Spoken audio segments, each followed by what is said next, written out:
Menjadi seorang guru adalah cita-cita saya sejak SMA. Mempunyai keinginan mendalam untuk berkontribusi positif dalam kehidupan, membangun generasi masa depan, dan menciptakan perubahan yang berarti pada pendidikan, menjadi motivasi kuat dalam diri saya untuk menjadi seorang guru. Guru bukan hanya mengajarkan, tetapi juga membantu membentuk karakter dan kepribadian peserta didik.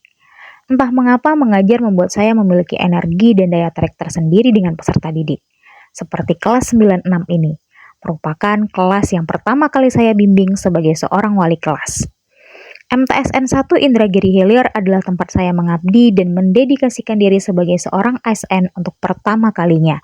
Dengan segala keterbatasan sarana dan prasarana, keterbatasan listrik, internet, sumber daya dan bahan ajar, saya harus tetap memberikan pembelajaran yang berkualitas kepada peserta didik. Karakteristik dan kompetensi peserta didik di daerah tentu sangat berbeda dengan peserta didik di perkotaan. Salah satu tantangan pertama yang saya hadapi adalah rendahnya motivasi dan hasil belajar peserta didik. Salah satu upaya yang saya lakukan untuk mengatasi ini adalah memodifikasi strategi pembelajaran, yaitu dengan menggunakan achievement pocket, di mana murid mengumpulkan kertas penghargaan dari setiap guru mata pelajaran apabila menjawab soal atau mengerjakan sesuatu dengan benar dan mendapatkan poin. Poin tersebut dikumpulkan untuk mendapatkan reward. Strategi pembelajaran ini memberikan dampak positif, dibuktikan dengan hasil angket di mana 20 dari 25 siswa termotivasi untuk belajar IPA. Hal ini pun meningkatkan hasil belajar peserta didik sebesar 15%, dari nilai 60 menjadi 69,28. Hal ini juga bisa menjadikan penilaian portofolio dalam kegiatan pembelajaran peserta didik di madrasah, sehingga dapat dilaporkan kepada orang tua. Tantangan lain yang saya hadapi adalah keterbatasan bahan ajar dan alat praktikum. Hal ini menyebabkan rendahnya kompetensi sains peserta didik. Untuk mengatasi hal ini, saya menerapkan berbagai metode pembelajaran.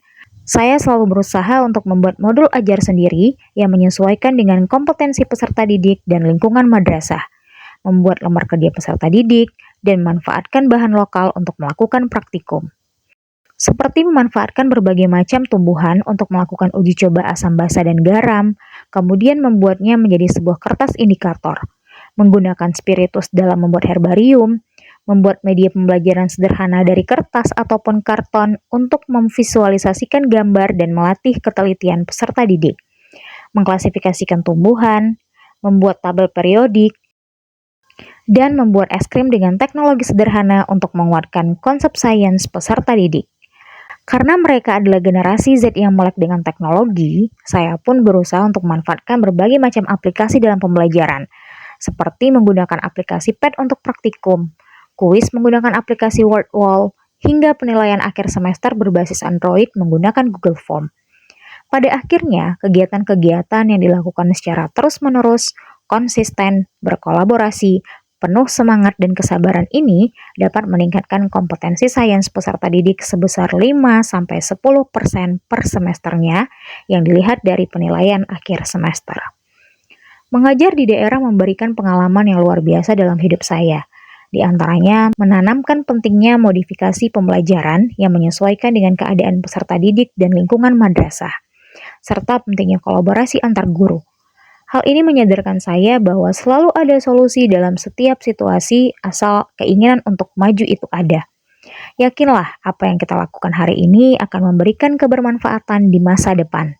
Mengabdi di daerah membuat saya tersadar akan pentingnya sebuah akses pendidikan yang merata bagi seluruh rakyat Indonesia. Selalu semangat Bapak dan Ibu Guru.